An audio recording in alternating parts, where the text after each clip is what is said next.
Alright, get ready, because what I'm about to break down isn't just another boxing headline. This is the kind of story that only comes out after something serious has already happened behind closed doors. Anthony Joshua, Oleksandr Usyk, same gym, same camp, same ring. Two men who already went to war twice for heavyweight gold, quietly crossing paths again, just weeks before AJ is scheduled to fight Jake Paul on Netflix. No cameras, no official footage, no promotional clips, just whispers, just tension, just people inside boxing saying, something went down in that gym. And here's the part nobody is really saying out loud yet. Anthony Joshua didn't go back to Usyk's world to prepare for Jake Paul. He went there to become dangerous again. Because when a former unified heavyweight champion voluntarily walks back into the system that beat him, that's not curiosity, that's obsession. And if Jake Paul thinks this is still a crossover fight, he might be walking into something he doesn't fully understand yet. Let's break this down properly, because once you see the full picture, this fight stops looking funny real quick. At first glance, the headlines sound insane. AJ training with Usyk's team?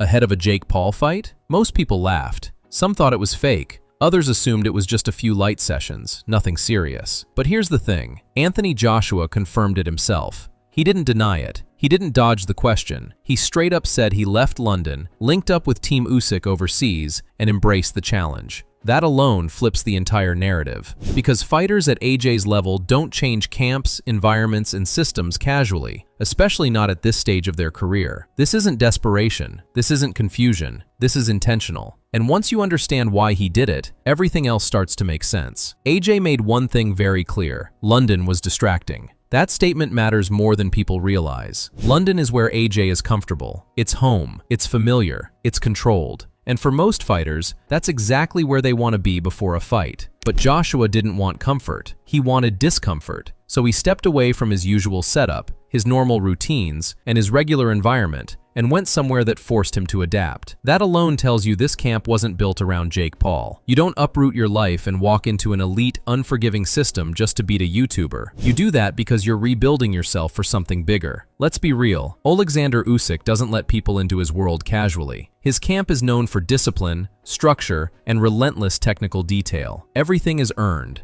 Nothing is handed out. And AJ wasn't there to copy Usyk's style. Even Joshua said that himself. He doesn't box like Usyk, and he never will. What he was there for was insight. How Usyk prepares, how Usyk thinks, how Usyk manages pressure, pace, and fatigue. That's knowledge you don't get from tape study. You only get it by being inside the system. And that's what makes this so dangerous. AJ isn't trying to become someone else. He's trying to fix the gaps in his own game. This is where the story shifts from interesting to unsettling. Multiple reports suggest that while AJ wasn't officially sparring Usyk every day, there were moments, controlled sessions, sharp exchanges, and competitive rounds where intensity rose fast. Nothing theatrical, nothing staged, just two elite heavyweights feeling each other out again. And anyone who's ever boxed knows this. Sparring between former rivals is never light. There's muscle memory, there's pride, there's history. Even when it's technical, it gets real. People close to camp describe the sessions as tense, fast, and demanding. AJ pushing himself,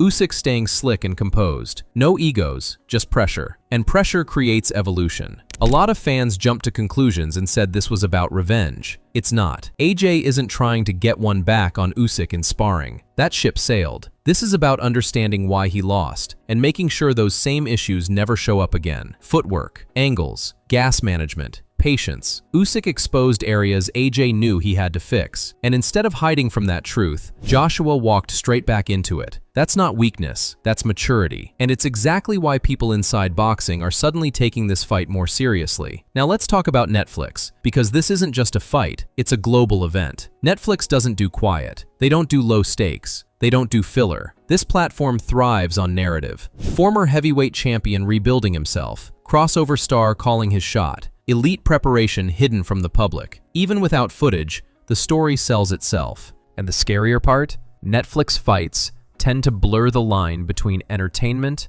and reality, which means when the bell rings, there's no hiding. Here's the uncomfortable truth for Jake Paul fans. The version of Anthony Joshua that rushes, overextends, and chases knockouts is the best version for Jake. But the version of AJ that's patient, educated, and disciplined, that's a nightmare. Because Jake thrives on chaos. AJ is preparing for control, and that difference matters. AJ learning restraint, timing, and energy management from Usyk's system means he's less likely to get dragged into nonsense. That's when size and power become overwhelming. Listen to Eddie Hearn talk about this fight. No stress, no hesitation, no warning signs. He talks about it like a routine business deal. 8 rounds, big money, big exposure, straightforward. Promoters only sound that relaxed when their fighter looks terrifying in the gym. And when Hearn says things like, "Once AJ hits him clean, it's over," that confidence comes from what he's seeing behind the scenes. There's another layer to this that people aren't discussing enough: psychology. Jake Paul feeds off attention. He feeds off reactions. He feeds off emotional opponents. AJ isn't giving him any of that. Instead, Jake's watching from the outside as AJ trains with the man who broke him down twice. That silence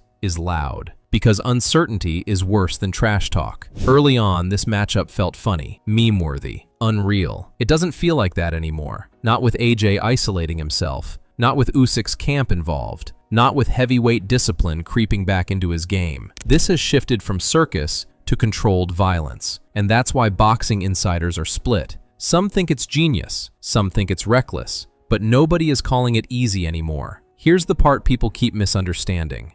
Anthony Joshua isn't overlooking Jake Paul, but Jake Paul also isn't the reason for this camp. That distinction matters. AJ isn't training like this because he thinks Jake is elite. He's training like this because Jake is unpredictable, loud, and emotionally disruptive. And those are exactly the kind of fighters that can drag you into mistakes if you're not disciplined. Joshua has been beaten before when fights went off script. Against Ruiz, chaos crept in. Against Usyk, pressure exposed flaws. So now, instead of pretending those moments never happened, AJ is building insulation against them. Training inside Usyk's system forces patience, forces calm, forces thinking under pressure. That's bad news for Jake, because his biggest weapon isn't his right hand. It's disruption, and AJ is quietly removing that weapon from the equation. There's a subtle change in how Anthony Joshua speaks lately. Less explaining, less defending, less trying to convince people. That's usually the sign of someone who feels prepared. When fighters talk too much, they're often masking uncertainty. But AJ? He's giving short answers, calm answers, almost detached answers. That's not arrogance, that's clarity. He knows what he's doing, he knows what he's building, and he knows he doesn't need public approval to validate it.